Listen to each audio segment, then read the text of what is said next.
Chris Hrabe for SSM Physical Therapy. Whether you're a high school athlete or a parent, injuries don't need to keep you out of the game. Let the licensed physical therapists at SSM Physical Therapy help. Like them on Facebook. Find one of their St. Louis area locations at ssmphysicaltherapy.com.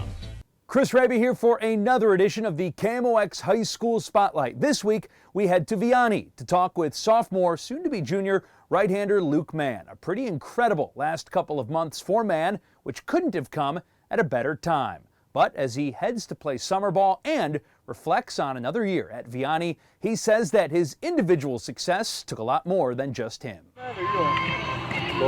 A record of 6-1 and allowing only 3 earned runs would be a pretty much perfect sophomore season for Luke Mann of St. John Vianney High School. But throw in a no-hitter and you've got an unforgettable season. Normally when I'm pitching, I'm up on the fence, I'm cheering on my teammates, and I'm doing everything I can just to keep them in the game. But for that day, something felt a little different. It was maybe the biggest crowd of the year because on April 12th, Vianney was celebrating the opening of its new $1.8 million turf facility. Not often you get all the stands here packed, so put on a show for some people who haven't seen me before. A couple of my classmates came up and watched me for the first time.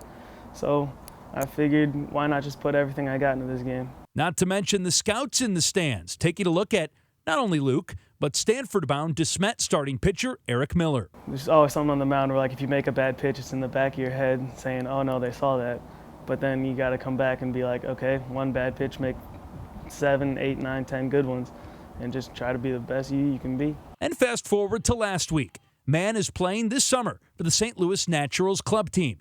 He throws his second no-hitter this year and now has amassed some nearly impossible expectations. Sometimes it adds a little more pressure on you just because you got a reputation you have and you got to try to keep it up. Then you let up a big hit or you let up a double in a gap, and then all of a sudden you're like, where'd the normal me go, or where'd something like that? But it happens. Even the pros let up home runs every once in a while. But Mann has carried a reputation with him since birth, just from his last name. And he leans on his family. A couple uncles playing college ball, a couple uncles playing pro ball, trying out for pro teams. My aunt played professional softball in like 5 Hall of Fames or something like that. It's a good feeling knowing that you're carrying on a well-known name like that, especially in St. Louis. Thank you to everyone at Vianney. Thank you to Luke and his family. Thank you also to our great producers, Ben Boyd and Sam Masterson. And as always, our fantastic sponsor, SSM Physical Therapy. If you have an injury that's keeping you out of the game, let SSM Physical Therapy get you off the sidelines. Visit ssmphysicaltherapy.com to find a St. Louis area location. For the KMOX High School Spotlight, another week in the books, I'm Chris Hrabe.